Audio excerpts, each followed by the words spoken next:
Welcome to In Season Nevada. This is part 2 of how to process geese.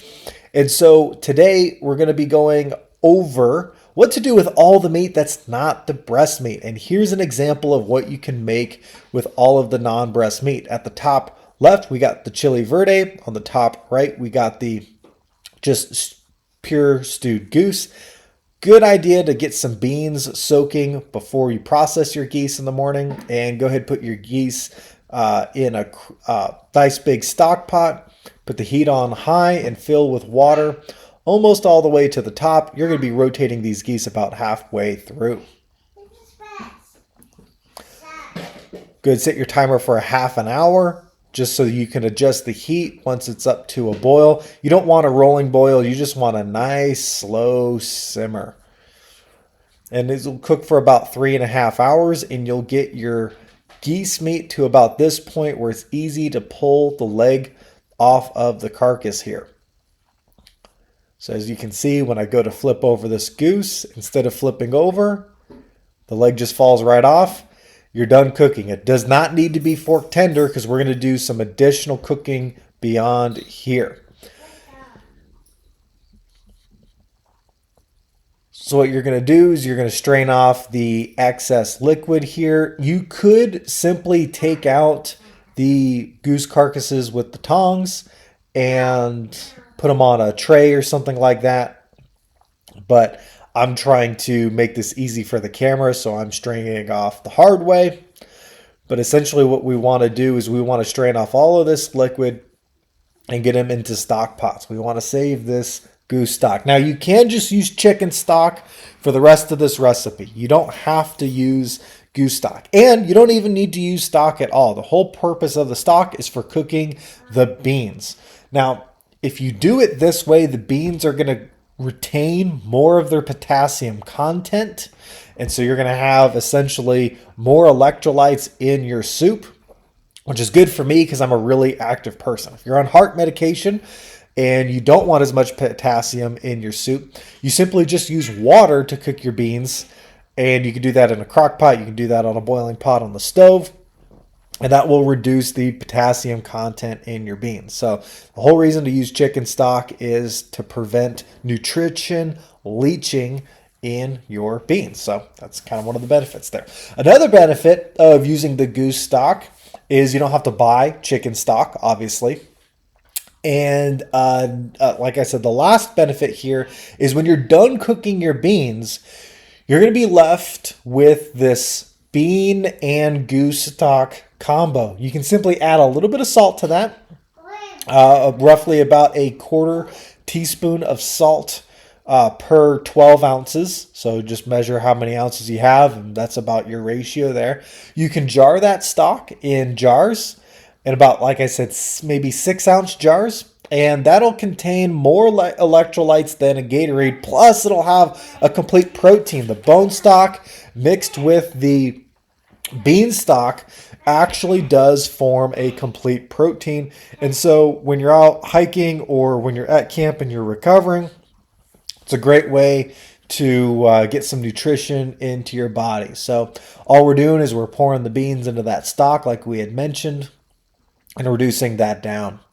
And as it reduces, we're just going to keep adding more stock to those beans, just because as it reduces, it makes more room. It's just that simple.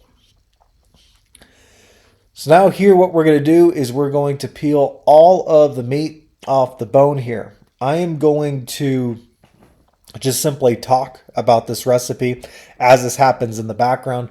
My main goal is just so you guys actually believe how much meat is coming off of these geese. So this is processing 2 geese. And at the very beginning, you saw a cutting board with 3 jars of chili verde, 2 jars of just simply pure goose meat that was pressure canned and stored, and then 1 summer sausage. That 1 summer sausage represents the amount of sausage that comes off of 1 goose breast plus 1 pound of ground beef and there was leftover sausage after the end of that process. I'll make a separate video showing you guys what I do with some of the leftovers. But essentially, let's talk about just what comes off the stewed meat for right now.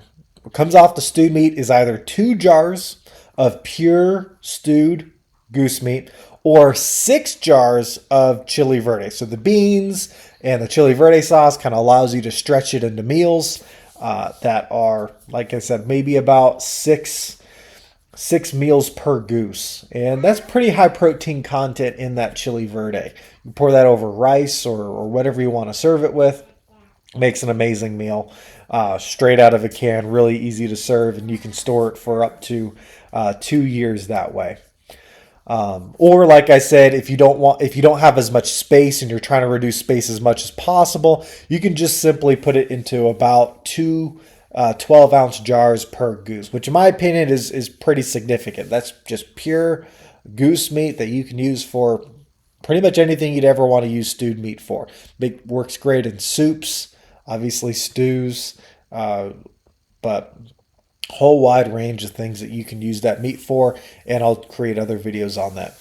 We're also going to be making pastrami with the snow goose, and hopefully we get that on camera. If we don't, I apologize because I have a lot to manage. Not only am I cooking all day today, doing chores. Speaking of cooking all day, let's go over timeline. Took about an hour in the morning to process all 5 of the geese that I'm managing today. Then it took about 3 hours of low simmering in order to process all of the carcasses, right? So essentially all of the meat that's not breast meat, all the stewed goose meat. And then it's going to take about another 3.5 hours to process those beans. So when you're done here, we're going to be doing that. You could roast the geese for about a half hour to an hour, covered in a little bit of olive oil to create a little bit more flavor. That'd be more of a braise rather than a stew. And you'll get a lot more flavor doing that. But it's a little bit more of an advanced cooking technique. Requires a little bit more stuff. And I wanted to make this video real simple for you guys. So, it's not going to taste bad, but you can always add more flavor by doing some other things. All right, as you can see, I'm simply just setting a timer here, and I'm checking my beans about once every hour, so that because I'm reducing the stock, I don't want them to burn and run out of liquid. Once that liquid's all done, I simply pour it off, strain it off, and that's that. For my chili verde recipe, you'll also notice later on in this video that I just use boiled tomatillos. You could roast your hatch chilies and you could roast your tomatillos to make your chili verde sauce. Again, it'll add more flavor. There's nothing wrong with just boiling your tomatillos, okay? It's not going to taste bad, I promise you. It's not going to be bland either, but it's not going to be restaurant quality, right? So, you can cook simple and quick and low maintenance and easy, or you can cook a little bit more restaurant quality if you want to add a couple extra steps into there. So my goal here is to just reduce as much space in my freezer as possible. I'm trying to turn stuff in my freezer into stored food. That is the goal here. We're extracting calories out of the geese, okay? It is a very task-oriented activity here. So I struggled to get my chili verde out of the jar because I froze it because I made it much earlier on. So I'll have hopefully another video going over how I make my chili verde sauce. It's not that complicated. You don't got to watch a video on it. Here's the recipe. 2 cups boiled tomatillos, 2 ounces of lime juice, 1 teaspoon of salt, 4 hatch green chilies, and cilantro to taste. And it is optional, so you don't have to have cilantro in here. As a matter of fact, I think there's so much cooking going on that I would say the vast majority of the cilantro flavor does not make it through. I added a whole boatload of cilantro in order to get any cilantro to kind of come through in the final recipe here. Really important here. What we're going to be doing is bringing this up to temperature here. We're going to bring this up to just a simmer, just on low heat for about 30 minutes. Let those flavors really blend together before salting or adding any additional chilies, because you don't want it to come out too spicy, and you also can't take away any salt, so which is why we didn't add salt earlier on in the process here. You can always add salt, you can't remove it. So really important that you blend these flavors together, get it tasting exactly how you want before it goes into the jar.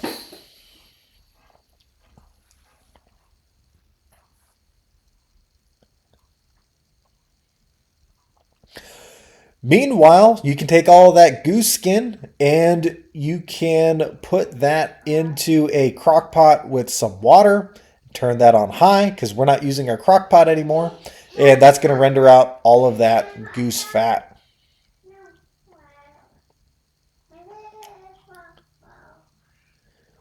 We're stuffing our jars here.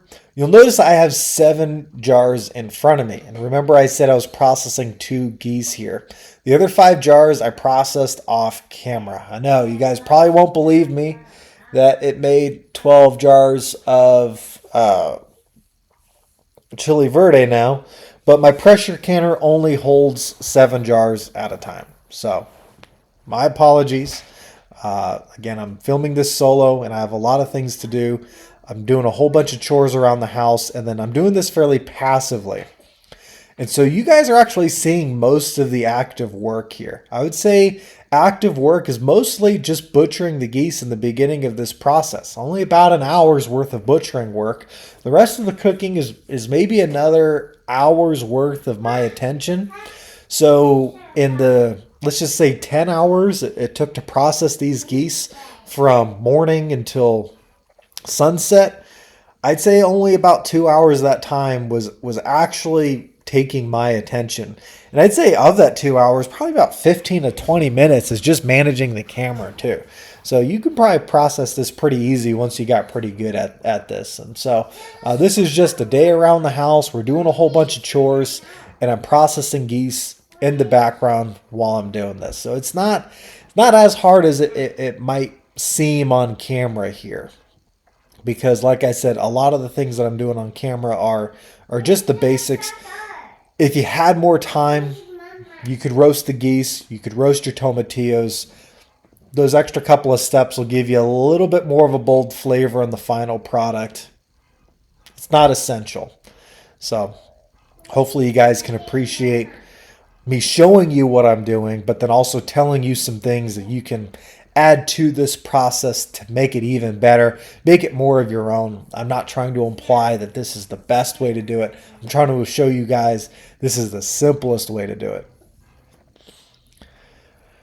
All right, so as you can see, I'm now getting my jars into the pressure canner. I got 1, 2, 3, 4, 5, 6, 7, 8, 9, 10.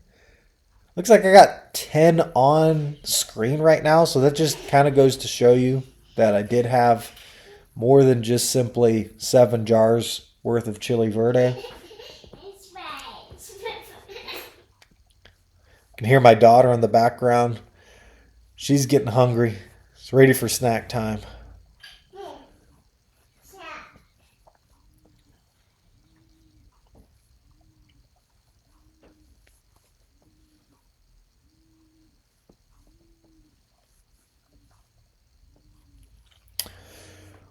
Once you get your pressure cooker boiling, you're going to seal it up and let it get up to pressure. I'm doing 15 pounds of pressure here. And for beef, I only need an hour and 20 minutes in order to pressure can this at 15 pounds of pressure at my elevation. So always look up your own pressure and elevation. I actually technically only need to do like, I think 12 pounds of pressure for my elevation, but I'm using a weight instead of an electric one. So they only come in 10 and 15 and 20 pound weights. So for my elevation, 15 pounds is overkill. You're going to want to make sure your fan is going all day because with all that boiling and all that steam, it does really take quite a bit of I don't want to say effort, but it takes quite a bit out of the whole process. There's a lot of steam going on here. Great to do all this cooking on a nice cold winter day. I just turned my heat off for the whole day of cooking. So hopefully that kind of makes it easy for you guys to understand how much heat is going into all these geese here. Geese are really tough. So to have a process that gets them fork tender by the end is, in my opinion, quite incredible. So we got our Goose Chili Verde right here stored in our cans. And now we can store this at room temperature for up to a couple of years. Always, keep your process clean. Don't blame me for anything. I'm going to recommend that you boil these when you are ready to serve. That is probably the best home canning practice you can do, is to always, after you open a can, boil it. But there you go. That's how you pressure can geese.